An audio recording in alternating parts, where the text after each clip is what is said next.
entrevista número 4 de Laguna de Papel. Estamos acá con Nicolás Kreplak. Gracias por aceptar la entrevista. No, gracias. Presidente de la Fundación Soberanía Sanitaria, médico, docente y ex viceministro de Salud. Sí. Increíble. Bueno, muchas gracias por aceptar la entrevista. Y quería empezar preguntándote,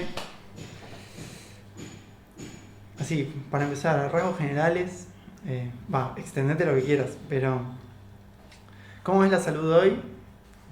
¿Qué cosas decís que están bien? O sea, la salud en Argentina. ¿Qué cosas decís que están bien? ¿Y qué cosas decís que faltarían? Tipo, apuntar a futuro. Bueno, Argentina tiene un sistema de salud bastante particular, muy particular, por muchas razones. En primera instancia me parece que tiene un capital histórico, simbólico muy importante, que quizás no se pueda ver en ninguna otra área, o muy pocas áreas, en educación y en salud, seguro, que nosotros somos uno de los pocos países de América Latina y del mundo incluso, que tenemos que gozamos de la idea del derecho universal a la salud, igual que con la educación. Eso es producto de la construcción, sobre todo, del Estado peronista de 1945, con Ramón Carrillo, Perón. Esa idea de que en Argentina todo el mundo tenía derecho a atenderse y que ese derecho no debía estar mediado, o al menos no principalmente mediado por la riqueza personal, claro, sino que había un derecho universal para todos. Eso no está, digamos, en todo el mundo. No, eso no está en todo el mundo, sobre todo no está en Latinoamérica. Claro. Los países de Latinoamérica, algunos tuvieron una cosa así y se fueron perdiendo, y muchos países nunca lo tuvieron, lamentablemente, y algunos como Brasil lo lograron conseguir en la década del 80, pero nosotros tenemos desde el 45 esa idea construida. Eso es un acervo cultural, digamos. Nosotros como país sabemos que está la salita, sabemos que está el hospital, sabemos que los médicos trabajan para el pueblo, tenemos universidades públicas que forman gratuitamente, masivamente a los trabajadores de la salud, pero la historia del sistema de salud argentino, la historia política argentina, que es una historia que arranca, yo diría que hay un antes y un después del peronismo, digamos, hay un pre-estado hasta el peronismo, y a partir del peronismo hay un estado y una serie de disputas muy fuertes, y hay una serie de procesos históricos que llevan a que el sistema de salud argentino, de ser un sistema universal, que se había construido en esa época, se transforma en un sistema absolutamente fragmentado con muchos subsistemas hacia adentro. Uh-huh. Eso... Hay una serie de hitos históricos muy significativos. Primero la destrucción del Ministerio de Salud en el 55 con el bombardeo, digamos, y destruir el Ministerio de Salud como Estado, como cosa que existía. Y luego distintos episodios que van surgiendo, como por ejemplo la aparición del sistema de obras sociales en un pacto entre Bandor y Onganía, que era el dictador de esa época. Aparecen las obras sociales como una forma también de contener al peronismo sin Perón. Entonces tiene mucho que ver, tiene mucha historia política lo que pasó en el sistema de salud argentino. Y después lo que pasó con el neoliberalismo, la aparición de las prepagas, y que las prepagas se lleven la plata de las obras sociales. Entonces hoy tenemos un sistema de salud que está muy fragmentado, donde vos tenés un sector público que tiene una jurisdicción nacional con poca relevancia, que tiene un ministerio que puede hacer políticas sanitarias pero que no tiene hospitales a cargo, con provincias que tienen cada uno un hospital a cargo, muchas de ellas que tienen municipios que están responsables de la salud. Entonces vos pensás que en la provincia de Córdoba tenés 400 municipios que son cada uno responsables de la salud. Sí. La provincia de Buenos Aires tiene 135. Entonces, para ver quién gobierna el sistema de salud, y lo gobiernan miles de personas, el público, más todas las obras sociales, más todas las prepagas. Eso hace que cada uno, depende de dónde nació, depende de cuánta plata tiene, depende de qué obra social tiene, qué prepaga tiene. Eso es una realidad que todos conocemos. Uh-huh. Tiene derecho al sistema de salud distinto. Sí. Esto lo sabemos nosotros, digamos, lo tenemos bien claro. Hay gente que tiene que ir a las 3 de la mañana a hacer cola en un centro de salud.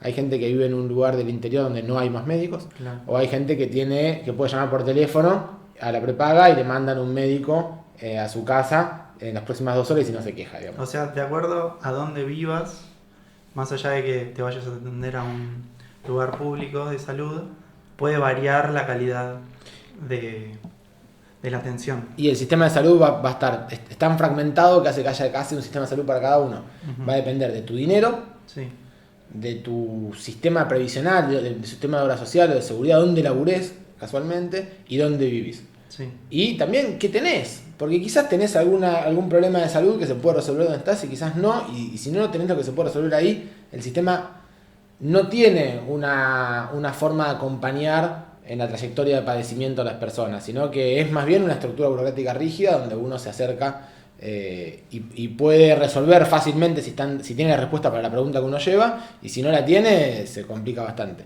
Digo, bueno, esa es la estructura del sistema de salud nuestro, que creo yo que del 2003 al 2015 se empieza a reconstruir la idea de un sistema de salud en tanto se crean políticas sanitarias. El Ministerio de Salud, si bien no transforma la estructura del sistema de salud argentino, lo que hace es crear políticas que bajen los medicamentos a primer nivel de atención, que bajen las vacunas para todo el mundo, empieza a construir políticas de acceso universal a los medicamentos, políticas de fortalecimiento del primer nivel, y con eso hacemos que se empiece a desarrollar el sistema. ¿Qué pasa ahora? Y ahora hay un abandono del sistema de salud muy grande, con un recrudecimiento de los peores indicadores que generan más desigualdad. En el mundo, el peor indicador que explica cuán desigual es un sistema de salud es cuánto gasto de bolsillo tenés vos. Uh-huh. Si el sistema de salud tiene poco gasto de bolsillo, es un sistema de salud que es equitativo, que es justo para todos. Argentina tiene un muy alto gasto de bolsillo y en este periodo del 2016 en adelante aumentó este gasto de bolsillo. Con lo cual se tornó más injusto. Cuando es más injusto significa que también es más ineficaz. Se gasta más plata superfluamente y hay plata que no llega, recursos del sistema que no llegan a las personas que lo necesitan. Eso es la historia del sistema de salud argentino. Digamos, esa política pública de salud pública, ¿afecta el hecho que haya como una cierta competencia con el sistema privado? Que no lleguen, digamos. Yo no sé si hay competencia en el sistema privado. Me parece que hay... Nosotros a eso le decimos que no sé si hay competencia. Lo que hay es como una especie de subsidio cruzado, ¿no? Uh-huh. El sector público se hace cargo de las cosas más onerosas y más... y que no tienen tanta ganancia, y las cosas que tienen más ganancia se las lleva el sector privado. Uh-huh. Para poner un ejemplo. En la provincia de Buenos Aires vos tenés, decíamos, 135 municipios. De esos, en 60 municipios medianos y pequeños, de 30.000, 40.000, 50.000 habitantes, ya no hay más efectores privados, ya no hay más clínicas ni sanatorios. Porque el costo de la tecnología ya hace que sea muy difícil sostener. Vos tenés una clínica, ¿no? en un lugar. Tenés que tener la guardia abierta, la terapia intensiva abierta, con un terapista, con un médico en la guardia. Y eso ya, para la tasa de uso, no da el costo. Entonces, todas las clínicas privadas en la mayoría de los distritos fueron cerrando. Esto se está pasando hasta casi en las grandes ciudades.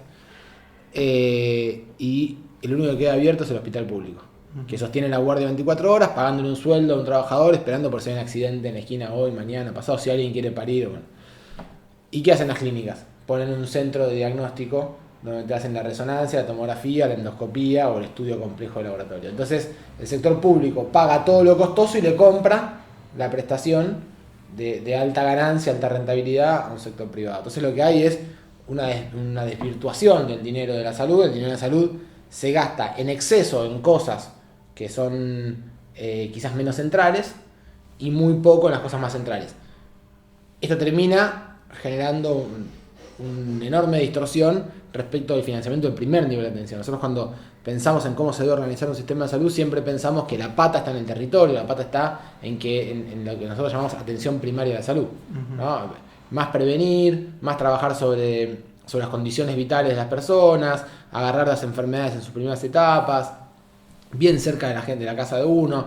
Lo mejor sería en los trabajos, donde uno pueda evitar enfermarse. Todo eso tiene un altísimo costo de funcionamiento y no hay nada comprable. Entonces eso está desfinanciado, estamos sobrefinanciando la compra de medicamentos o la compra de tecnologías. Uh-huh. Digamos, me dijiste que no siempre hubo prepagas, no siempre hubo obras sociales. Y que el Ministerio de Salud es de mediados de la década del 50, poco antes. ¿Qué había antes o cómo es que pasamos o por qué pasamos a tener esos sistemas privados? Que hablaste un poco. Digamos, antes de la Segunda Guerra Mundial, sí, casi no había estado de bienestar en el mundo, ¿no? Ajá. Entonces, lo que surge en Argentina en el 45 como estado de bienestar, surge en Inglaterra como estado de bienestar, sí. Surge. Lo único que había un poquito antes que esto era los estados socialistas, que habían empezado con una idea de, no decir de bienestar, sino de estado socialista, y el capitalismo asume ideas socialistas en lo que se conoció, sí, el estado de bienestar. Entonces, antes de eso en Argentina no había prácticamente nada. Había algunas sociedades de fomento, algunas cosas de los sindicatos, sociedades, por ejemplo, el italiano, el alemán, ese tipo de cosas por comunidades que se encontraban y juntos financiaban su enfermedad, pero era lo único que había. ¿Qué qué va sucediendo a medida que empieza a aparecer. Yo diría, hay dos grandes sistemas en el mundo, que son el sistema de la seguridad social y el sistema del Estado universal, ¿no? El sistema de la seguridad social tiene un principal antecedente en el modelo de Bismarck, la República de Bismarck, fines del siglo XIX de Alemania, donde ahí aparece la idea de solidaridad. La solidaridad en salud tiene 3 premisas más significativas, que son el sano subsidia al enfermo, el joven subsidia al anciano y el rico subsidia al pobre. Esa es la idea de solidaridad. Todos trabajamos en el mismo lugar, yo soy el que más gana, otro es el que menos gana, todos ponemos en el mismo lugar y todos tenemos derecho a lo mismo. Lo que sucede sobre todo a partir de la caída del muro de Berlín y a partir de la crisis del petróleo, digamos, de los 70, cuando vuelve a aparecer el neoliberalismo a nivel mundial, es que se rompen algunas lógicas, por ejemplo, la solidaridad. Si nosotros tenemos un sistema de solidaridad donde el más rico se puede llevar la plata a una prepaga, en vez de dejarla dentro de la obra social, sindical, donde el jefe aporta al mismo lugar que el empleado raso, pero todos tienen el mismo derecho a la salud, ahí perdimos la lógica de solidaridad. Dejo de financiado la obra social y los sectores más pobres, que aportan menos, tienen una obra social más pobre y yo me la llevo a una obra social jerárquica más rica que tenga un plasma en la habitación individual donde yo me vaya a atender, que parece un hotel 5 estrellas. Entonces, lo que sucedió con la dictadura militar, sucedió un poco en fines de los 80 y sobre todo en los 90 y año 2000, 2001, es ir dando reglamentaciones, leyes, decretos que le permitieron a las personas transformar algo que tenía un carácter inherentemente social, inherentemente colectivo y solidario en un término individual. Algo muy parecido pasó con las jubilaciones, ¿no? En un momento a la gente le ofrecieron la oportunidad de que le dijeron, tu plata de tu jubilación es tuya. Vos todos los meses aportás tu jubilación. Eso nunca fue así, eso no es así como funciona el Estado. No es que uno aporta su jubilación para sí mismo. Imagínate en Argentina, un país que devalúa 50% en un año, si yo voy a guardar la plata de los 25 años, que yo empecé a trabajar a los 18. De los 18 voy a empezar a poner la plata para cuando me jubile a los 65, esa plata no sirve para nada. O sea, por suerte no pasa eso, esa plata se utiliza en pagarle a los pasivos en el momento mismo. Entonces, es un concepto comunitario, social lo que sucede con la plata. Se metió en la cabeza la idea de que la plata era tuya, que la pongas en una FJP, en una empresa que te iba a gestionar tus recursos. Fue una gran estafa. Se quedaron con la guita de los trabajadores y nunca se la dieron a los jubilados. Fue una tremenda estafa que hubo que renacionalizar en un momento. Esa misma operación lógica, que es pensar que los aportes de una cosa que es solidaria son individuales, es lo que pasó con la salud. Que mis aportes a la obra social son mis aportes y yo me los puedo llevar donde yo quiero. Y no es así, son aportes comunitarios, son la forma de financiar el sistema de salud. O lo financiamos con los recursos generales, como sucede en Inglaterra, como sucede con el sistema público de salud, que está financiado con el impuesto a la ganancia, con el IVA, con el impuesto a las exportaciones, el impuesto a las rentas generales, o tenemos un impuesto específico para el sistema de salud, pero que tiene que ser solidario. Si no es solidario, es un sálvese quien pueda. Y el sistema de sálvese quien pueda, el capitalismo que tiene un sistema como en Estados Unidos, donde es así, Estados Unidos gasta $10.000 por persona por año en salud, $10.000 por persona por año. Nosotros no podemos gastar ni la 10ª parte de eso, porque el PBI per cápita argentino no es el PBI de Estados Unidos. Estados Unidos, así todo, está consumiendo el 20% de su Producto Bruto Interno en el sistema de salud. También son muchos más. Son más, pero sobre todo el Producto Interno, el PBI de Estados Unidos es una monstruosidad. Sí. Si es así, el de Argentina es así. Claro. Entonces, que el 20% del PBI de Estados Unidos es 10 veces el PBI argentino, el 20%. Entonces, que lo que se destina a salud para mantener un sistema con un nivel de gasto tan absurdo como es el sistema capitalista estadounidense, que compran todo lo compran caro, funciona mal, dejando a 40 millones de personas afuera, con indicadores sanitarios que no son muy buenos, con un nivel de gasto altísimo. Eso es para cómo funciona eso. Nosotros no podríamos imitarlo.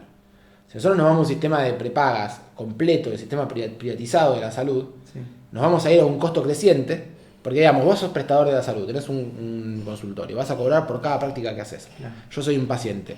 Vos tenés para elegir qué hacer conmigo, tenés 3 o 4 opciones más o menos posibles, cualquiera de las 4. Hay una que te da más ganancia que las otras, ¿cuál vas a hacer? Vos vivís de eso. Claro.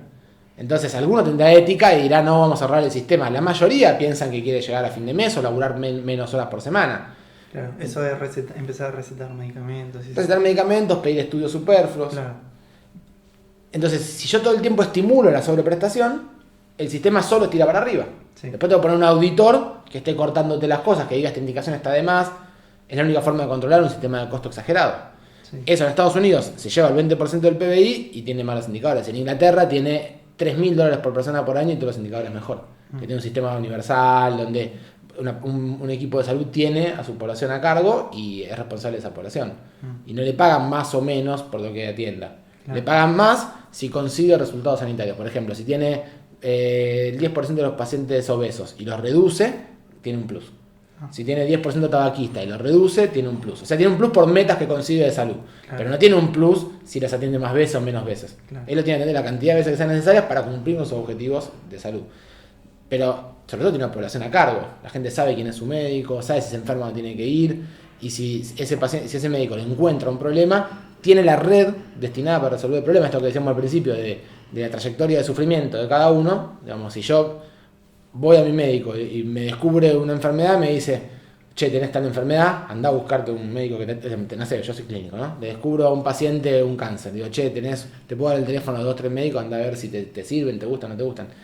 En los sistemas organizados, una vez que entras con un diagnóstico, olvídate, mañana tenés el turno, pasado tenés la resonancia, me ocupo de conseguirte las cosas, no empezás vos a hacer colas a ver si conoces a alguien, claro, o te quedás esperando el sufrimiento. Todo esto que uno ve, las personas enfermas o con los niños enfermos en la puerta de un hospital haciendo la cola, eso es inhumano. Esa persona tiene que estar ya contenida por el sistema de salud. No podemos hacer a los enfermos, esperar a los viejos con enfermedades, hacer cola en la puerta del PAMI a ver si consiguen la indicación. Eso solo hacemos la supervivencia más apto. Aquel que tiene las condiciones de, a pesar de estar enfermo, lograr hacer las colas, consigue los medicamentos. El que no, ¿qué le pasa? Claro. No, sí. Es muy terrible ver eso. Te iba a preguntar en relación a eso, con el colapso, esta idea de que, digamos, el sistema de salud público está colapsado, y no sé, esta idea como medio el imaginario colectivo de que el sistema de salud es como terrible, no vayas y te atiendas ahí, porque vas a tardar un montón y a ver cómo te atienden. ¿El sistema público decís? Mirá, también es muy difícil evaluarlo porque es un poco hipócrita lo que estoy por decir. Yo me atiendo mucho más en el hospital público que en el sector privado, pero yo soy médico y trabajo en el hospital público, claro, entonces tengo quizás otras posibilidades. Sí. Pero yo conozco a los que trabajan en el hospital público y en general son muy buenos profesionales. Yo en general confío más en ellos. Todos los que salen de la UBA, ¿no? Sí, aunque en general la UBA forma a todos. Claro. E incluso los que se formaron, los que trabajan en clínicas privadas, naturalmente, en su enorme mayoría, ahora está cambiando un poco la tendencia, pero casi siempre, también se formaron en la universidad pública y después hicieron sus residencias en los hospitales públicos. Pero una vez que terminaron la residencia, ya son, no sé, cardiólogo, cardiocirujano, ahí se ponen a laburar en una clínica. Es decir, que todos pasaron por el público. No, a mí me parece que de todos los que pasamos por el hospital público, hay algunos que se quedan, todos nos queremos quedar y algunos se logran quedar. Sí. Los que se logran quedar son, en general, aquellos que o tuvieron más esfuerzo, más dedicación o se han destacado dentro del equipo. Entonces, en general, los que laburan en el hospital público son muy buenos profesionales. Lo que sucede es que está subfinanciado. Sí. Y esto que yo decía de que hay un sector de obra social, un sector público, un sector privado, lo que hace es que una cantidad de plata que debería destinarse al sistema de salud se parte en varias partes. Claro. Entonces, la cantidad de plata que tendría que estar en el sistema de salud pública tendría que ser mayor, tendría que haber más financiamiento, mejores sueldos, mejor infraestructura. Y con eso tendríamos el hospital que queremos. Pero cuando uno habla de hospitales como el Garrahan o el Hospital del Cruce, nadie tiene ninguna discusión de que son los mejores hospitales del país. Claro. Si yo tuviera un hijo con una cardiopatía congénita, lo llevaría al Garrahan. Sí. Que lo vean los médicos del Garrahan, que lo operen ahí o que me digan ellos qué se hace. Bueno, yo voy a confiar en ellos, son los mejores. Entonces, podemos tener esos lugares de mayor excelencia y son los mejores del país. Sin ninguna duda los podemos tener y en algunos lugares el sector público sigue siendo el mejor del país. Lo que sucede es que está subfinanciado, hay suboferta. Entonces, si hay suboferta, las colas son largas, los turnos son... Claro, pero todo eso que sucede es parte del problema fragmentado. Yo estoy convencido de que si lográramos reunificar el sector de las obras sociales con el sector público, eso no quiere decir desaparecer las obras sociales, quiere decir... Claro, ¿cómo sería eso? Y reunificarlos. ¿Qué harías, claro, para mejorar el sistema de salud? Porque vos... Y todas las personas que tienen una obra social, hoy se atienden en una clínica privada, en un consultorio privado. Y ahí operan dos lógicas distintas. Las obras sociales no tienen ganancia. Las obras sociales son sindicales. Entonces, los sindicatos no ganan plata con la salud. Ayudan a sus afiliados. Es lo único que hacen. Las clínicas necesitan hacer plata porque son empresas. Entonces tienen empresarios ricos con clínicas. Entonces, nosotros teníamos que fortalecer la asociación, sobre todo. Igual el sector privado hoy en Argentina es necesario porque falta desarrollo del público. Pero necesitamos fortalecer más la asociación entre el sector público y las obras sociales. Si las obras sociales financiaran más el hospital público que necesita sin duda, antes de empezar a hablar de cualquier cosa, un shock de inversión, ¿no? Porque bueno, no le podemos pedir a la gente que vaya a atender ese hospital público y el hospital público está en mal estado. Pero con un shock de inversión, que es una tarea que se puede realizar a corto tiempo y que no pasa nada, se puede hacer, no es tanta plata para el sistema en general, uno pone en condiciones del sector público de trabajar con las obras sociales y empezar a trabajar en un sector del no lucro, ¿no? Y para eso hay que llegar a un par de acuerdos, que son acuerdos políticos, que son acuerdos programáticos, hay que tener algunas leyes que coordinen esto, digamos, pero sin duda las obras sociales hoy no le está dando el sistema, el costo que tienen por el sistema excesivamente costoso de la salud privada, que se tiene que hacer cargo de las obras sociales, no está cerrando, y el hospital público está en retroceso. El hospital público hoy está en retroceso, no solo porque está subfinanciado, está cayendo. Nosotros acá en la fundación hicimos un estudio que veíamos qué pasó en los últimos 10 años en los hospitales de la ciudad de Buenos Aires. Y vimos que hubo una reducción de camas equivalente a si se hubieran cerrado 5 hospitales. Sí. Vamos. Esa destrucción del capital del sistema de salud son 30.000 internaciones menos en el año. Vamos. Esa destrucción del sistema de salud es porque está faltando esfuerzo, proyección de desarrollo, está achicándose, teniendo que desaparecer, subfinanciado y sin ocupar un espacio social, digamos, ¿no? Había escuchado decir en una entrevista eso que lo miden con camas. Claro. ¿Cómo funciona eso? Es un indicador tradicional, porque es discutible, de alguna manera. Si me pongo un poco más intelectual, te lo voy a discutir y después lo voy a usar igual. Okay. Vamos a hacer las dos cosas, lo voy a discutir y después lo uso igual. ¿Por qué lo discuto? Y porque a nadie de nosotros va a decir que es lo mismo hacer zapatos que atender personas. Sí. No es lo mismo. Es decir, ¿cuántos zapatos hiciste por día? Hice 1.000 zapatos, yo hice 1.500, bueno, la que hace 1.500 hace más zapatos, digamos, ¿no? ¿Cuántos pacientes atendí? 1.500. Y el que atendió 1.000, el que atendió 1.500 es mejor que el que atendió 1.000.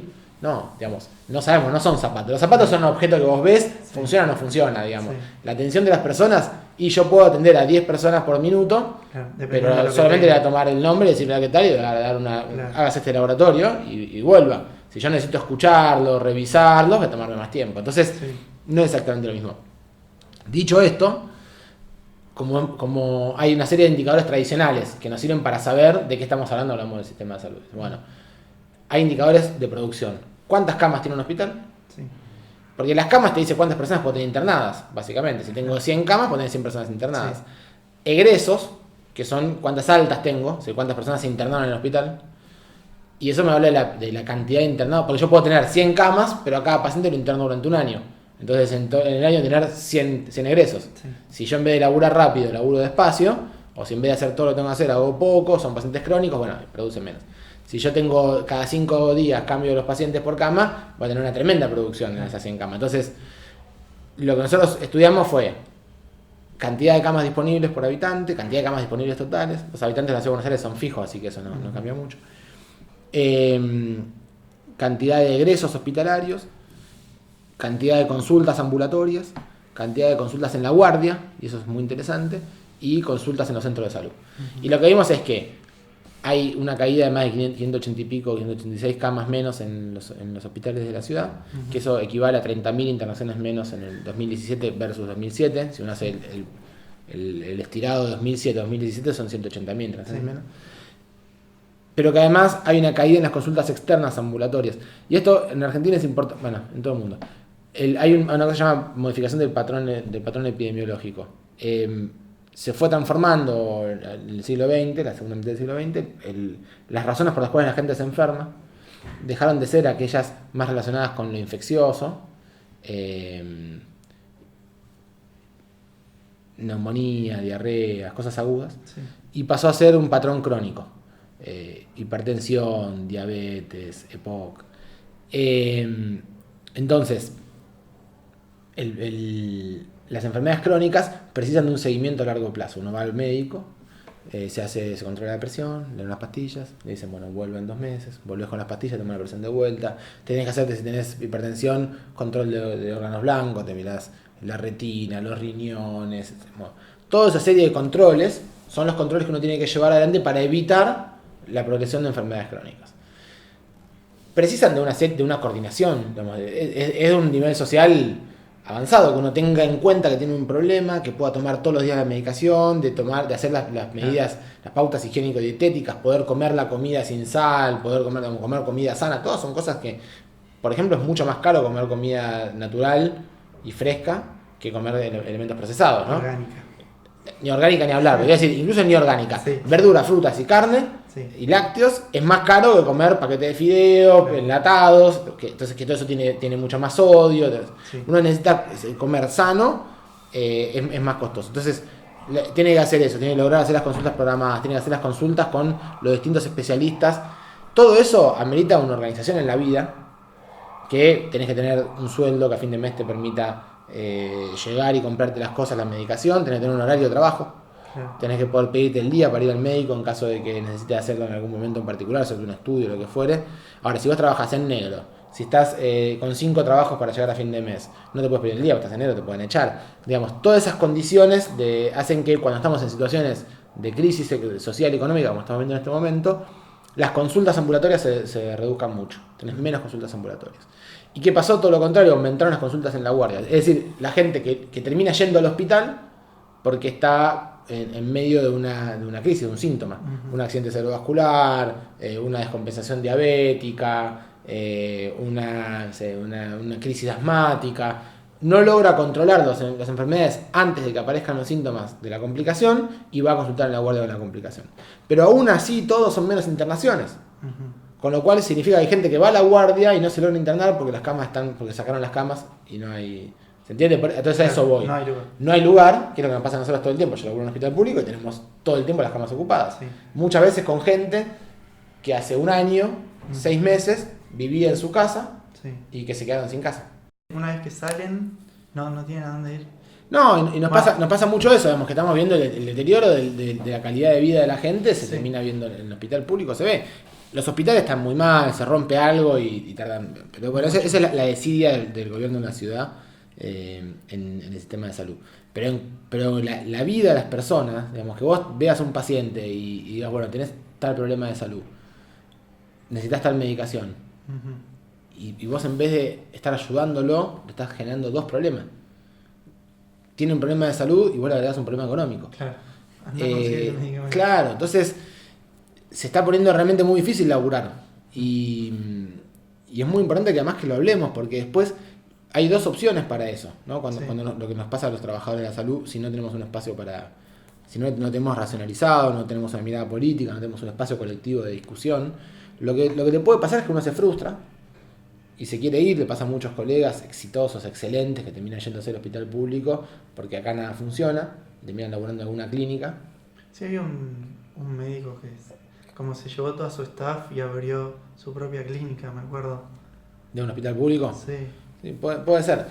Y la otra cosa que te puede pasar si no haces eso es que te transformes en un ser abyecto, ¿no? Que vos no puedas empatizar más con el sufrimiento del otro, porque el sufrimiento es tanto y te perjudica tanto a vos observarlo y no poder resolverlo, que en un punto te transformás en un ser que no empatiza. Te desensibilizás. Y no se puede laburar de médico desensibilizado, porque uno tiene que comprender la parte biológica de lo que está haciendo y después tiene que ver qué hace con eso dentro de un contexto social, de una persona, cómo lo resuelve, cómo hacemos para que eso sea algo que pueda ayudar. Ahora, si todos los pacientes son un problema irresoluble, uh-huh, porque vos la parte biológica más o menos la dominás, pero el resto no podés hacer nada con eso, entonces terminás aislándote, alejándote de la situación y no le haces ningún favor a la salud de la gente. Entonces, es necesario hablarlo, porque al menos cuando uno sabe que el problema no es del paciente y que no es tuyo, sino que es de un sistema que no está ayudando, que no está dando las condiciones necesarias, que es una responsabilidad del sistema las condiciones necesarias, entonces uno tiene que dirigir la bronca para el lugar adecuado. Uh-huh. Y quizás siga sin poder ayudar a la gente, pero al menos no te transformás vos en un ser que no querés ser. Encontrás así muchos médicos como frustrados en ese lugar, como que sienten Sí, que no pueden hacer muchísimo, nada. muchísimo, y la mayoría de ellos, así como digo, sin noción. Sí. Sin noción de lo que está sucediendo. Sin saber qué es eso lo que le pasa, sino se han transformado en personas que les molestan a sus pacientes. Uf. Personas que su objeto de trabajo es un objeto que... Hay una cosa que se llama... Es un síndrome que aparece alrededor de la salud en todo el mundo, pero que se relaciona mucho con las condiciones laborales, está recontra estudiado, que se llama burnout, o el síndrome de agotamiento de estrés laboral, que empezó a estudiarse en los trabajadores de la salud principalmente, pero hay muchos estudios que muestran que cuando las condiciones de trabajo son peores, el burnout es mucho más frecuente y aparece mucho. Y tiene que ver con la despersonalización, la pérdida de interés. O sea, cuando su objeto de trabajo le resulta una molestia, un problema, alguien con quien no quiere ayudar, empatizar, entonces el laburo hace que todo lo que uno está haciendo sea frustrante, no tenga ningún interés. Y la verdad que cambia las expectativas de vida, aparecen después depresión, suicidio, drogadicciones, un poco de cosas que son terribles alrededor de esa problemática, porque uno no encuentra el agujero al mate, no encuentra cómo salir de ese problema. Terrible. Pero entonces vos decís que es eso, como es sustentable, o sea, se puede con el PBI que tiene Argentina, digamos, o las posibilidades que tiene, se podría hacer un sistema como de excelencia de calidad para todos. Sí, yo creo que el sistema de salud argentino, estamos discutiendo de la base de un sistema de salud que existe. Sí. Digo, porque uno te parás en Bolivia, por ejemplo, que está organizando su sistema de salud recién ahora, en el siglo XXI, y uno diría, casi recién ahora, en el siglo XXI, Bolivia está creando el Estado, ¿no? Sí. Cuando creó el Estado Plurinacional Boliviano, deja de ser una colonia y empieza a ser casi en el siglo XXI.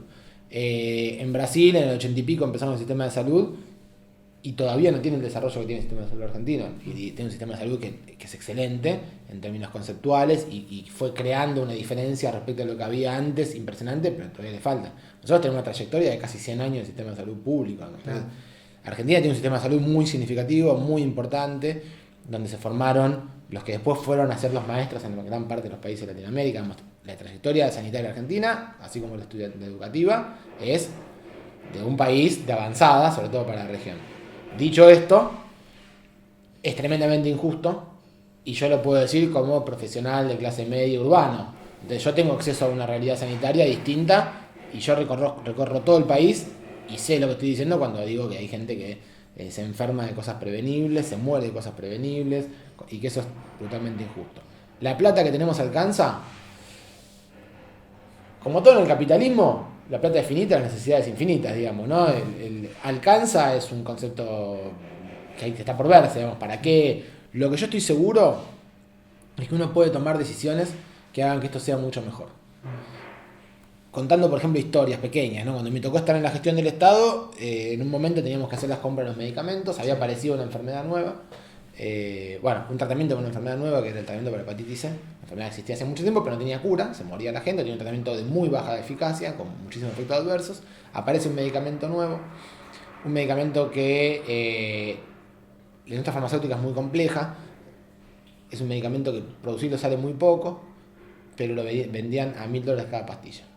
Producirlo sale 3. Eso terminamos investigando nosotros, intentando comprarlo en algún lugar, fuimos hasta la India y ahí nos contaron que ellos lo producían a 3, pero Argentina se lo quería vender a 1.000. ¿Qué pasó en el medio? Y había una empresa multimillonaria que se quería quedar con 33.000% de ganancia porque tenía gente que dependía de eso su vida. Sí. Miles y miles de personas que de eso. Entonces, ¿cuánto vale la vida de alguien? Entonces, por eso es que la salud no es un bien de tranza. Porque la demanda es inelástica. Vos te enfermás y hasta que te mueras vas a necesitar conseguir el tratamiento para tu enfermedad. Y si vos tenés una casa o tenés un hijo, sí. Yo tengo 2 hijas, tenés una de tus hijas enferma. Sí, bueno, para curar a tu hija tenés que sale $100.000 esto. Sí. Tenés que vender tu casa. Vender tu casa. Claro. Tenés que ir de ahí abajo del puente, tirás a vivir abajo del puente, pero no vas a dejar que se muera tu hijo. Entonces, ¿vale algo $100.000 o cuánto vale la vida? Entonces, en esa discusión, porque habitualmente el capitalismo hasta el neoliberalismo tenía una lógica para funcionar, que podía ser discutible, pero más o menos era así. ¿Cuánto salió a producir este mate? Este mate, me compré una calabaza, el cuero, las 6 horas de laburo, qué sé yo, tengo un costo fijo de 50 pesos. Con impuestos, con un porcentaje de ganancia, un 20% de ganancia. porcentaje razonable. Termino vendiéndolo a 90 pesos. Sale 90. Esa es lo que la teoría del capitalismo de los costos decía. Bueno, ¿cuánto sale esto? Eso. Ahora, es el único mate que hay en Uruguay. ¿Cuánto vale? Lo que lo puedan pagar todos los uruguayos. Se van a poner discutiendo cuánto lo pueden pagar. Entonces, si el Estado no viene a intervenir entre el asunto del monopolio de quién tiene el producto que se vende y la necesidad sobre el producto, si no ponen una intervención en eso, el costo y el precio se separan abismalmente. Sí. Eso es conocido. En la salud, el problema es que además el que lo compra ni siquiera lo elige, porque vos podés elegir no tomar más mate. Claro. Te compras o no te compras zapatillas, además uno puede elegirlo, eso. Ahora, el médico te dice, y si no le das tal vacuna a tu hijo, se va a morir. Y sí, qué sé yo. No funcionan así las vacunas. Pero a mí me pasa todo el tiempo que me llama gente que dice, no consigo tal vacuna, yo la pago lo que sea. Pero no es así, no funciona así, no se puede pagar lo que sea, las cosas tienen que tener un precio. Entonces, si no hay una regulación, puede ser cualquier cosa. Bueno, esta gente tenía una enfermedad que se podía morir y la empresa quería hacer 30.000 millones % de ganancia. Y el Estado, que era el que tenía que salir a intermediar teníamos dos opciones. Decíamos, bueno, ok, que cada uno se la compre. No.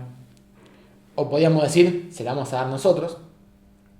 Pero si la damos nosotros y la pagamos a ese precio, tengo que cerrar el ministerio. Sí. O cierro el ministerio o doy eso. Lo bajo a secretaría.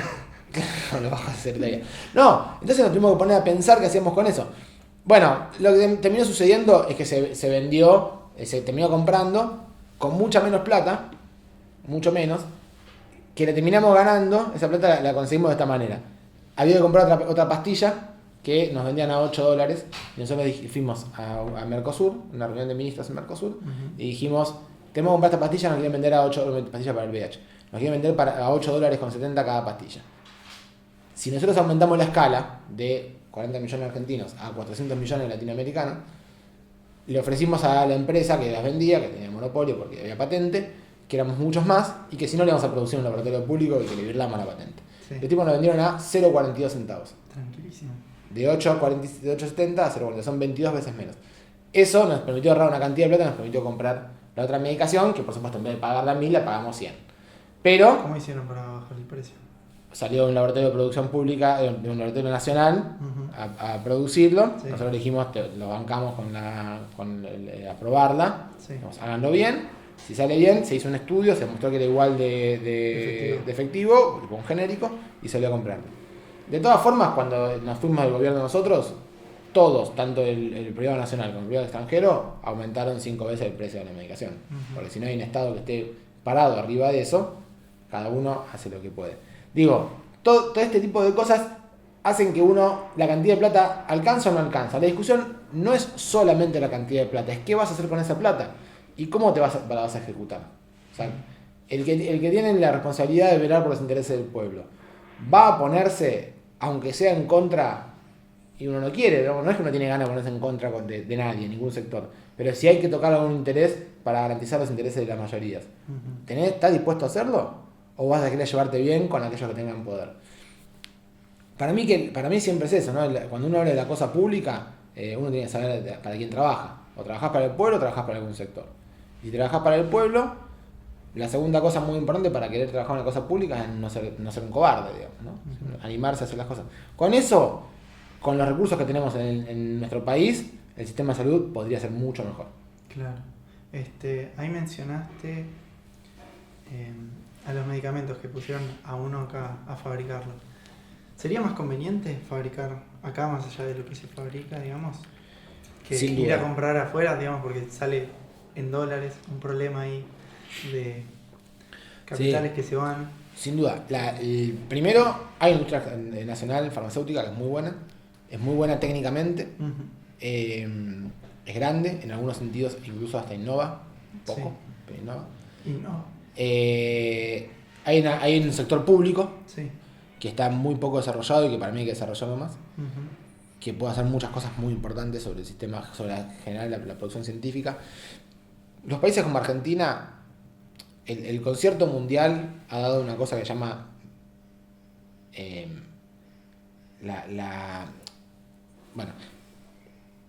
ha organizado el trabajo a nivel mundial y a Argentina le toca ser productor de bienes primarios, ¿no? Eso no nos cierra, digamos, como país, porque eso nos alcanza si tenemos 15 millones de habitantes. Sí. Si además si los 15 millones de habitantes fueran todos terratenientes, ¿no? Claro. Sí. No nos funciona como proyecto de país. Entonces los países como Argentina, como pasó con el sudeste asiático, como pasó con una parte del mundo, con Europa incluso también, si no le agregás un valor a lo que vos producís, como país no tenés futuro, digamos. Y una de las cosas que uno puede hacer, por ejemplo, es agregarle un valor, el uso de la tecnología, la ciencia, ¿no? ¿Para qué investigamos? Investigamos para garantizar el acceso a nuevos derechos para la población y para desarrollarnos como sociedad. Entonces nosotros podríamos tener una aplicación de la ciencia en la industria farmacéutica o industria tecnológica de la salud que sea de nuestros capitales nacionales, que sea del sector público quizás, en asociación con sectores privados, o que sea del sector público solo, o que sea del privado solo, pero que genere no solo sustitución de importaciones, que es lo que está diciendo vos, dejemos de comprar cosas que podemos producir acá porque no tienen ningún secreto, sino también producir cosas que podemos exportar. Claro. Y puede ser uno de los motores de una economía de un país, ser producir cosas interesantes. Cuando uno hablaba de que el INVAP produce satélites, uno no empieza siendo la punta de la tecnología a nivel mundial. Arranca en algún lugar. Bueno, el INVAP ya venía bastante avanzado, pero el INVAP estaba produciendo tomógrafos, estaba produciendo resonadores. Podría terminar siendo uno de los que juegue en el concierto mundial de la tecnología, sin ninguna duda. Cuando yo era chico, las cosas que venían de Corea o de Hong Kong eran las cosas truchas que se rompían enseguida. Sí. Entonces venían la tecnología, los juguetes de Hong Kong o de China eran todos malos. Hoy, Samsung, líder mundial tecnológico coreano, Huawei chino, líder tecnológico a nivel mundial. Digo, ellos arrancaron haciendo cosas quizás de la mejor calidad, pero 25 años después son la punta de la tecnología. Entonces nosotros, sin duda, hay ciertos también ideas internacionales, poderes internacionales que atentan contra el desarrollo nacional, y cuando nosotros tenemos una producción de satélites, de tecnología de alta calidad, la vienen a boicotear, digamos, ¿no? Pero si nosotros logramos tener 30 años de desarrollo continuo de cosas como el INVAP, de cosas como la energía atómica nacional, etcétera, en 30 años estamos produciendo cosas que se pueden exportar en el mundo. Bueno, eso podría pasar en la industria farmacéutica, la industria tecnológica de la salud. Podríamos estar produciendo cosas que no solo sustituyeran importaciones, sino que garantizaran el derecho al acceso a las tecnologías de la salud a la población argentina y una fuente de riqueza para el país. Yo estoy convencido de eso. Con lo cual, no es que yo pienso que hay que pelearse con ninguna industria, sino que hay que fortalecerla, desarrollarla. Lo que no podés tener es el Estado, el pueblo, siendo depredado por un sector minúsculo concentrado. Y lo que juega en el medio de todo esto es el concierto internacional. Ahí las multinacionales de la salud, que son muy, muy poderosas, tienen una cosa llamada patentes. Sí. Entonces con eso tienen monopolio de uso de ciertas cosas. Eso hay que discutirlo, porque las patentes no se construyen para los medicamentos, y de hecho tienen toda una serie de salvaguardas por las cuales pueden no utilizarse en los medicamentos. Todo lo demás, cuando quieren venir a firmar un tratado de libre comercio, etcétera, una de las cláusulas que siempre están en el tratado de libre comercio, el TISA, el Tratado Transpacífico, todas esas cosas que siempre se quisieron hacer desde el ALCA, digamos, del viejo ALCA a todos los nuevos, lo que quieren hacer es, la primera cosa es reconocimiento de las patentes. Claro. Reconocimiento de las patentes significa que si alguien patenta en Estados Unidos, nosotros lo reconocemos como patentado. Claro, tenés que pagar para... Claro, y lo que ellos te dicen es, pero si ustedes patentan en Argentina, también Estados Unidos le reconoce la patente. ¿Cuántas veces patenta Estados Unidos y cuántas nosotros? Claro. 100.000 por uno. No nos conviene a nosotros jugar ese juego, porque vamos a quedar totalmente rehenes de esto, de una medicación que sale 3 pesos, venderla a 1.000. Eso hace que sea impagable para una economía como la nuestra. Quizás Estados Unidos, con una riqueza mucho más extrema, puede gastar plata despilfarrando en esas cosas. Argentina lo que garantiza es que no haya acceso, que la gente no llegue y se muera. Claro. Bueno, en relación a eso, que te preguntaba si era posible, así que les alcance a todos, te quería preguntar sobre el sistema de el aborto legal. Y una de las cosas que se decía, ponerle, era la seguridad, o qué tan de qué tan buena calidad podía ser si se extendía a todo el país, más después de que ¿El aborto? Claro. No, el aborto es un problema de otra índole. En Argentina hay 750.000 partos por año, nacimientos de niños por año. El único estudio más o menos serio que hizo el Ministerio de Salud, muy bueno, calcula que en Argentina hay entre 350 y 550.000 abortos por año. O sea, vos tenés por cada parto, entre 0,5 y 0,7 abortos. Claro. Es casi tan frecuente un aborto como un parto. Sí. O sea, los abortos se hacen. La discusión no es si se hacen los abortos o no se hacen los abortos.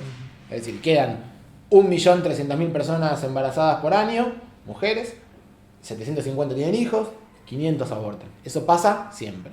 Discutamos que estamos a favor del aborto, en contra del aborto, los penalicemos, los persigamos, los metamos en cana, los metamos en cana. Eso pasa. Desde siempre y cada vez pasa más. Entonces, la discusión no es por ahí. La discusión no es por si va a ser de buena calidad o de mala calidad. La discusión es, ¿vamos a permitirle el acceso al sistema de salud a esta gente que igual hace esto? Por eso la discusión hay muchas discusiones que son simultáneas y que son todas válidas. Yo también pienso que además hay derecho, también pienso que hay derecho a las mujeres sobre su cuerpo, que no hay derecho a los demás a bajarle tu ideología a otros. Hay una serie de cosas que yo pienso. Sí. Pero son todas discusiones que a mí me toca hablar también como sanitarista, digamos. Son todas discusiones muy importantes y muy válidas y que para mí hay que tenerlas, sin ninguna duda. Lo que no estamos discutiendo cuando discutimos eso es una realidad concreta de que los abortos se hacen. Entonces, como los abortos se hacen, ¿qué hacemos con eso? Nosotros tenemos, creo yo, que tenemos la obligación de garantizar la salud y después discutimos la otra parte. Porque como se hacen igual, ¿qué ganamos persiguiendo a los médicos que evitan que se muera una persona? ¿Qué ganamos persiguiendo a las madres que hicieron un aborto? Cuando en los países como por ejemplo en Uruguay, antes de que se apruebe el aborto, se aprobó una política nacional de reducción de las muertes por aborto. Y lo que se hizo, el aborto no era legal, pero lo que hacían en todos los centros de salud, en todos los hospitales del país, cuando alguien quería abortar, tenía derecho a ir a consultar, eso no iba a ser penalizado, no iba a ser perseguido, los profesionales de salud estaban capacitados en qué hacer con eso, y le decían que había que hacer. Y listo, no era legal, no se había legalizado, seguía siendo un crimen, pero el sistema de salud transmitía el conocimiento científico al respecto de cómo evitar una muerte. Por eso se redujo la muerte materna a 0, se dejaron de morir las personas. Cuando se dejaron de morir las personas, la discusión pasó a ser otra. ¿Aprobamos o no aprobamos el aborto? Y finalmente el pueblo decidió aprobarlo. Pero la discusión que hay que saldar primera es, se nos muere la gente. Se nos muere la gente pobre, la gente la gente que puede pagar una consulta, aunque sea clandestina, no se muere tanto. Después hay otra discusión respecto de la vergüenza de tener que hacer cosas escondidas, porque cuando uno es un adulto no tiene por qué hacer cosas escondidas. ¿No? En general nadie, pero quiero decir, ¿por qué uno toma una decisión consciente y tiene que hacer una cosa escondida? Eso genera problemas, persecución, hay un toque de cosas que pasan que son recontra importantes y hay que tenerlas en cuenta. Pero hay una discusión concreta que tiene que ver con esto de la salud. ¿El sistema de salud puede hacer los abortos? Sí, los abortos no se hacen en el hospital, los abortos se hacen con pastillas, se pueden hacer domiciliariamente. Lo único que necesitan es una consulta ambulatoria. La consulta ambulatoria se hace todo el tiempo, hay que hacer una ecografía, una consulta ambulatoria, un control a la semana. Es muy sencillo. La medicación que se utiliza para los abortos es una medicación recontra simple, es como hacer una aspirina. Entonces lo pueden producir cualquier laboratorio, no tiene sentido que salga miles de pesos, hoy sale miles de pesos y es porque hay un juego de quienes lo producen, tienen sobre la manga algo que sabemos que mucha gente lo necesita y que es casi clandestino, es casi como cuánto sale una droga de uso ilegal, digamos, ¿no? Tiene como esa lógica. Entonces, si se produjera legalmente caería el narcotráfico, digamos, ¿no? Como esa idea es básicamente lo mismo. Bueno, resuelto eso, el sistema de salud está perfectamente en condiciones, ya lo hace, lo podría hacer, con toda esta lucha que se viene haciendo desde el feminismo, de poner esto en la agenda, ya se redujo la mortalidad, porque ya se popularizó la discusión de que hay algún tratamiento alternativo o para que no es meterse una rama de perejil o qué sé yo.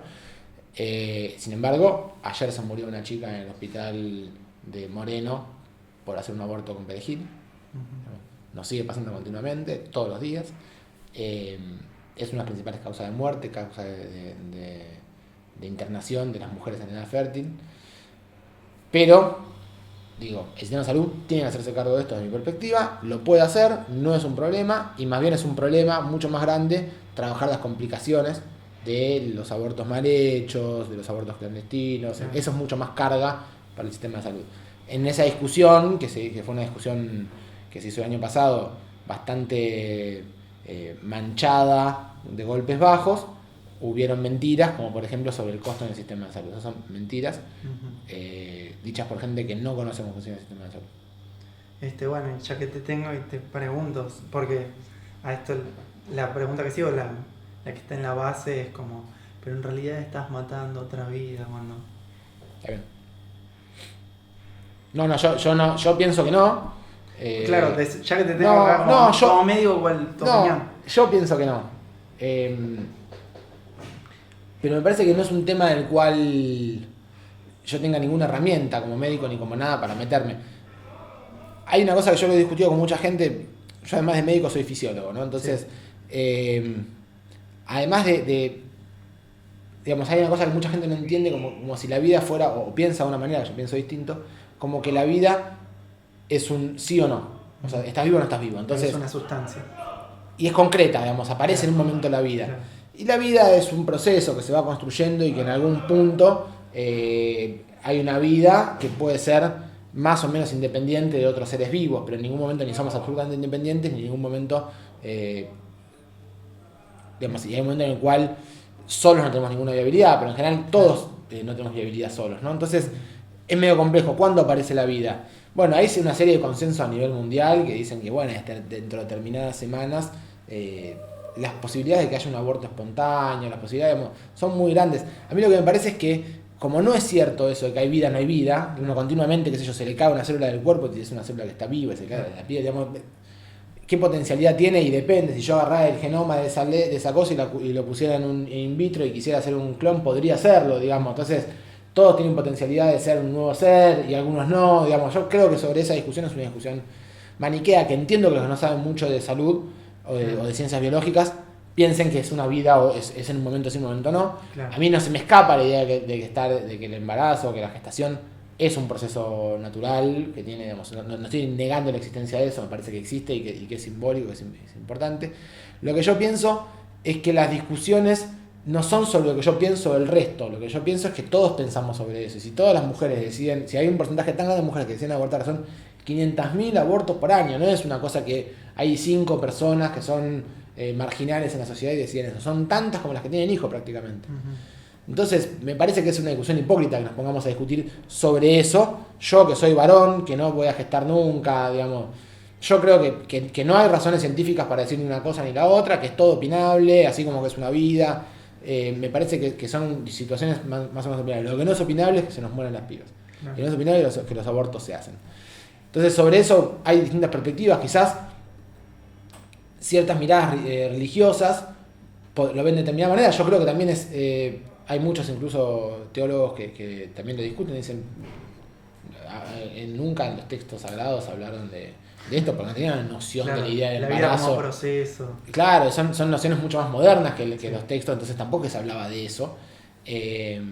Son adaptaciones y que después se fueron quedando fijados a ciertas normativas. Bueno, yo la verdad que no lo sé, tampoco es mi ambiente la iglesia como para yo ponerme a opinar sobre sus costumbres. Yo creo que la discusión no debe ir por ahí. Es una discusión que estaría buena que se tuviera de todas formas, sí, pero cuando esté el derecho garantizado. Discutámosla, largo y tendido, todo el tiempo que querramos al respecto de eso. Claro. Pero me parece que discutirla antes, teniendo de rehén a mujeres con sus cuerpos, las vidas, las cuestiones de inequidad social y económica, con todas esas cosas jugando dentro de la cancha, son muchas discusiones al mismo tiempo. Yo me encargaría de discutir la sanitaria, que es la que más me preocupa a mí, pero me parece que hay toda una discusión respecto del feminismo, de la igualdad de derechos, la igualdad de oportunidades. Una vieja frase que dice que si los hombres quedan embarazados el aborto sería legal desde siempre, sí, digamos, ¿no?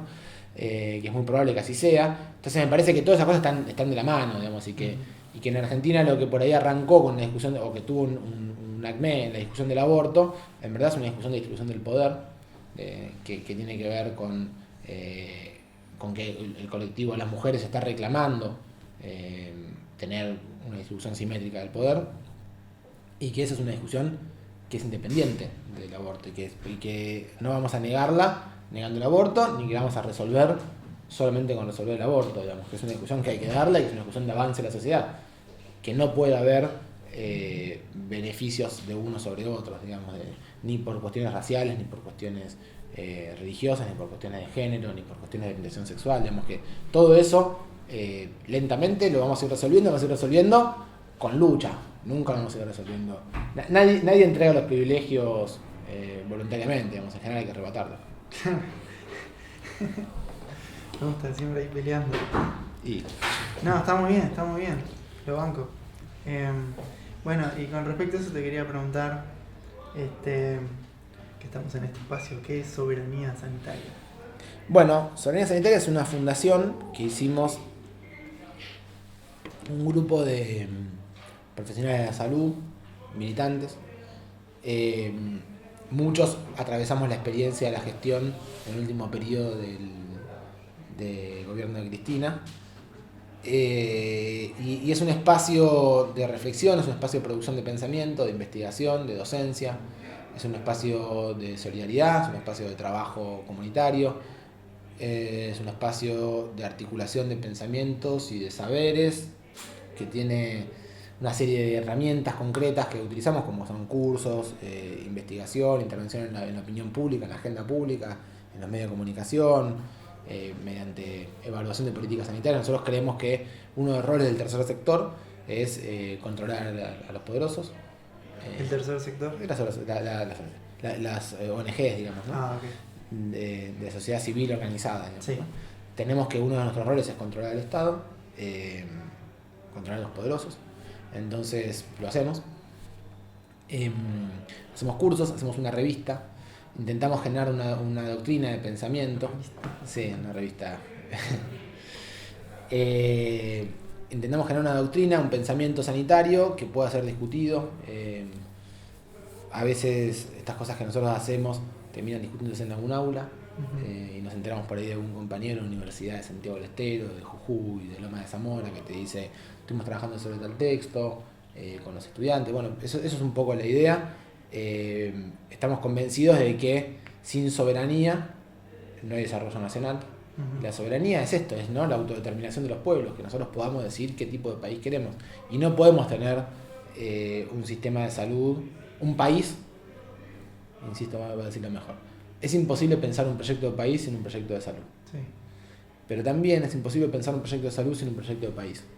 Entonces nosotros no podemos pensar en un sistema de salud, una idea de salud escindida de un país que tenga ganas de ser soberano, de ser justo, de ser libre, que intente mejorar las condiciones de vida de todos. Esto que decías de los médicos atendiendo y que de repente como se sientan que no están, tipo, no pueden solucionar, porque caen y caen y caen, los dan de alta y a dónde van.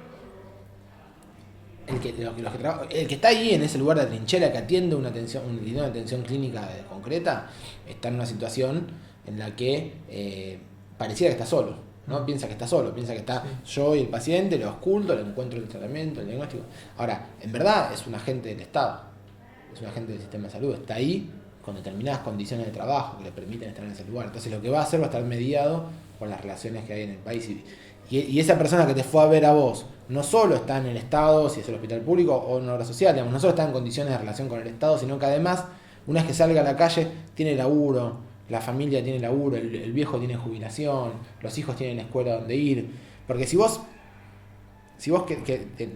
tenés un jardín donde llevar a tus hijos, una escuela donde llevar a tus hijos de calidad, un sistema de salud que atiende a tu viejo si se enferma, lo que vos tenés que hacer en tu vida para subsistir, para ser feliz, es mucho menos. Vas, laburás y el resto de las cosas están más o menos dadas. Si tenés seguridad, si sabes que puedes caminar por la calle sin que te mate la policía o un delincuente, digamos, si tenés esas condiciones dadas, es mucho menos lo que tenés que hacer vos. El Estado tiene que estar presente para eso, digamos, no para resolverte los problemas de la vida, sino para para garantizar las condiciones de vida. Y además tiene que ser equitativo. Aquel que necesita un poquito más, si tenés una discapacidad grande, necesitas un poco más de presencia del Estado.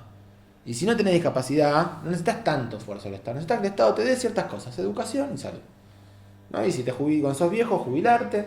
Digamos, eso es lo que necesitas que el Estado te garantice. Y para el resto, laburamos, pagamos los impuestos, hacemos lo que hay que hacer.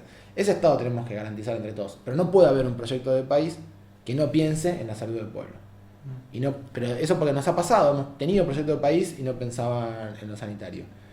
Así como por ahí no pensaba en desarrollo científico o no pensaba en la educación. Pero tampoco podemos pensarlo al revés, no podemos pensar que las ideas sanitarias entran en cualquier proyecto de país. Entra en un proyecto de país que tenga estas lógicas. Y si el Estado no quiere estar presente para garantizar la justicia social, entonces la salud no va a poder estar nunca.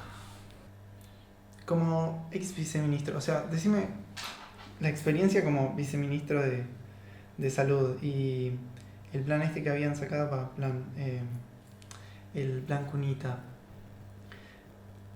¿Qué son las digamos, las posibilidades o lo que puedes manejar desde esa posición.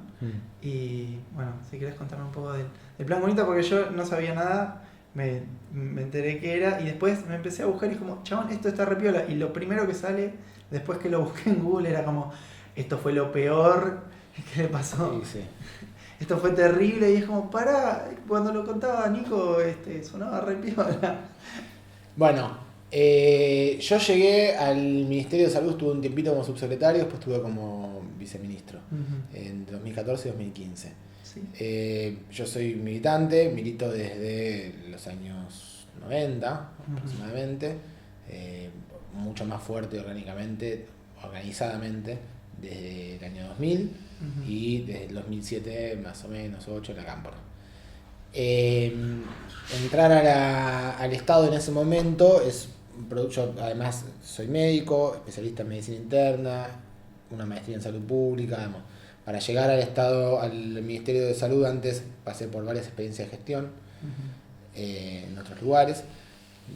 Y entonces todo, cuando llegas ahí, de alguna manera, en verdad es un camino que uno fue recorriendo y no llegas solo.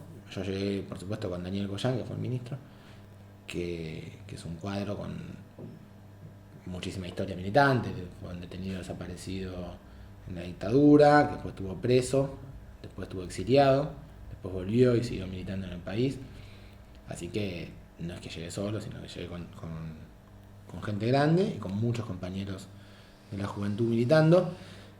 Entonces, cuando uno llega en ese momento a la función pública, vos llegás con todo un equipo de trabajo, pero llegamos con muy poco tiempo. Entonces, yo ya sé cómo es un poco la política, cómo es la gestión, tengo una idea de que uno no hace exactamente lo que quiere, pero tampoco solamente se deja influenciar por la cotidiana. Hay un asunto muy importante de eso. Claro, ¿dónde veías ahí las pujas? No, todo el tiempo. Hay un trabajo cotidiano, la gestión es muy desgastante, uno tiene que hacerse responsable de muchísimas cosas continuamente todo el tiempo que suceden y tiene que estar todo el tiempo respondiéndolo. Más que yo trabajé en un año que había campaña electoral, con un gobierno que no seguía porque Cristina no podía reelegir. Entonces tenía un desgaste muy grande, desgaste que tenía que ver con los medios de comunicación continuamente, haciendo fake news, intentando marcarte la agenda. Por ejemplo, en esa época aparecía un caso de dengue y salía en la tapa del diario, y después al año siguiente tuvimos 60.000 casos de dengue y no salió en ningún lugar, muertos, ocultados por los medios de comunicación, y ahí vos tenías un caso y teníamos que recorrer todo el país, porque ¿se acuerdan? No sé si se acuerdan ustedes, pero casos de desnutrición, apareció un caso de desnutrición en el norte y todos los diarios, todos los canales hablando de ese caso de desnutrición, que nunca era desnutrición por pobreza, sino desnutrición secundaria a otras cosas, pero igual siempre íbamos a hacernos cargo de ese problema. Con lo cual, la gestión es muy dura, es muy compleja, uno tiene la posibilidad de hacer muchas cosas, y entre otras cosas, yo tenía en mi área la responsabilidad de la mortalidad materno-infantil. Entonces, trabajamos con muchas cosas, por ejemplo, hicimos el protocolo de aborto no punible, el protocolo de ILE, que es un protocolo que tenía que recoger una orden del Poder Judicial. El Poder Judicial había hecho un fallo, llamado fallo FAL, y obligaba al Estado Nacional a hacer guías que explicaran cómo es que se deben hacer los abortos e instruir al resto del país sobre eso. Hicimos eso. Reglamentamos la ley de identidad de género, con la cual le dimos una serie de cosas que necesitaban las personas trans para que pudieran garantizar su adaptación fenotípica a su género autopercibido.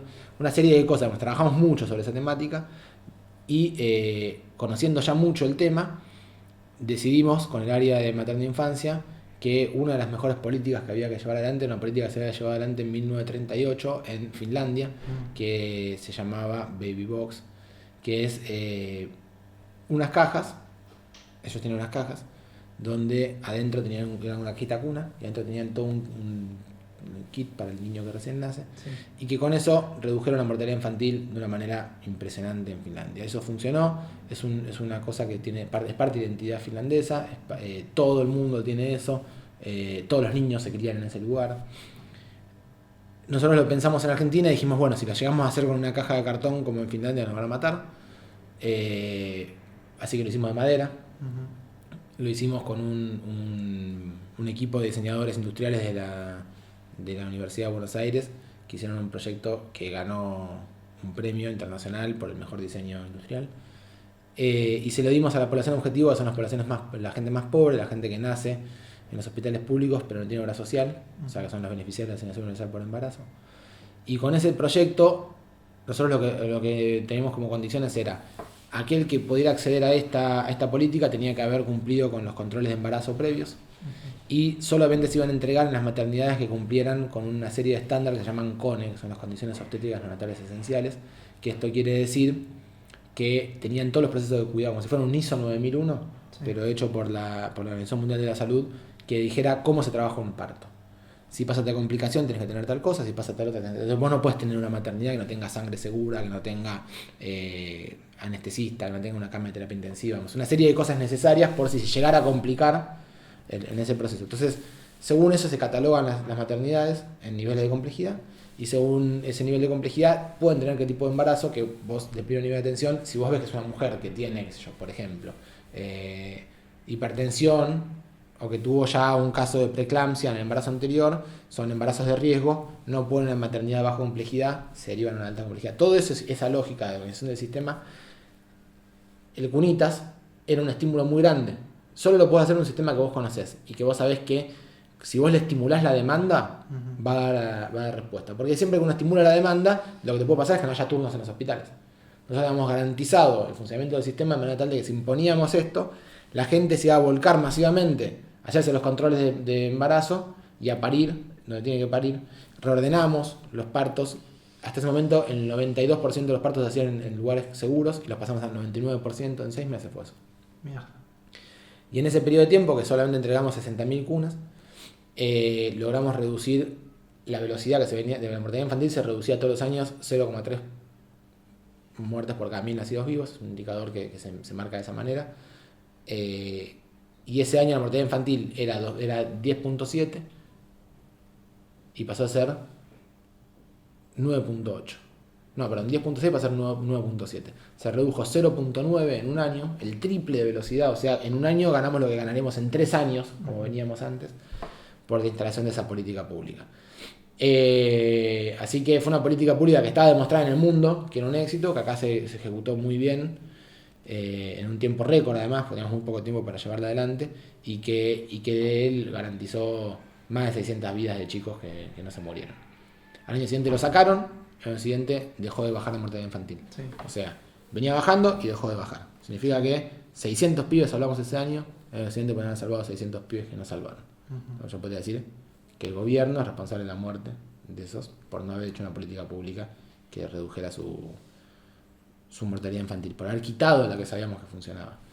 Entonces, en ese contexto, me parece a mí que ese programa fue un éxito, duró muy poco tiempo, y el propio día del lanzamiento del programa, cuando nosotros estábamos lanzando con la presidenta el programa, que tenía mucho tiempo de trabajo, muchísimo esfuerzo, mucha gente arriba, estaban en los medios hegemónicos de comunicación haciendo la denuncia sobre ese programa, cualquier cosa denunciada sobre el programa.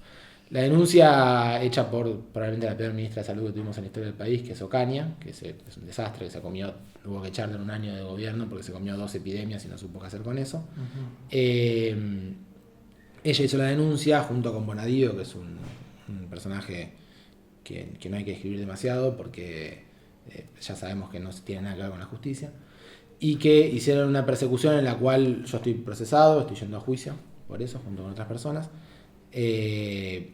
pero no hay ninguna prueba de ninguna cosa. Claro, porque decían, es como, no es seguro, el INTI dijo que... Y al principio decían que no era seguro, por ejemplo, pero... Y después ves las otras, creo que... La otra que hizo una caja de cartón. Bueno, esta es mucho mejor. Claro. Pero además decían cosas como, por ejemplo, te das una idea, decían, no es seguro porque se defonda.